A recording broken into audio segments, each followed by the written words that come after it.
A year after the Holocaust, Jewish survivors came back to Kielce, Poland. Before the war, this city had over 25,000 Jews. Now, only around 200 returned. Many moved into a single building at 7 Planty Street, a refuge for those who had survived the unimaginable. Then one July morning in 1946, an 8-year-old Catholic boy named Henryk Błaszczyk returned home after being gone overnight. He told police that Jews had kidnapped him and locked him in a basement at 7 Planty Street. The rumor spread like fire. Jews had taken a Christian child.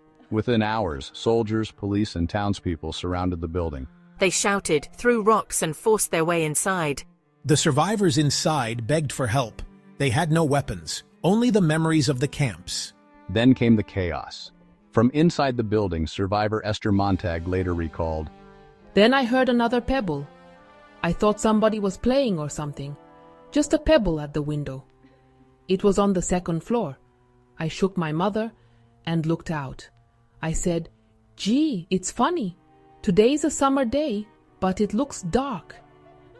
Then I noticed it wasn't clouds. It was people. And then I heard screaming and shouting. We opened the window a little and heard in Polish, 'Zabić Żyda, zabić Żyda.' 'Kill the Jew, kill the Jew.'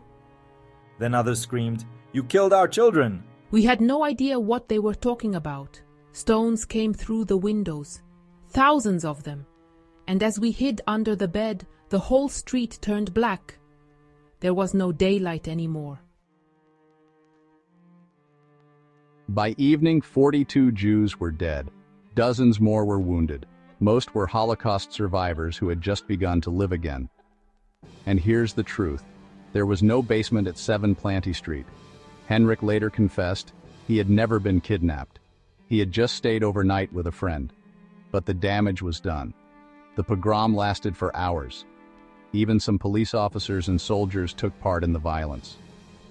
After the massacre, military courts held quick trials. Some locals were executed, but many escaped punishment. They survived the Nazis only to be murdered by their Polish Christian neighbors. For many, Kielce was the final proof.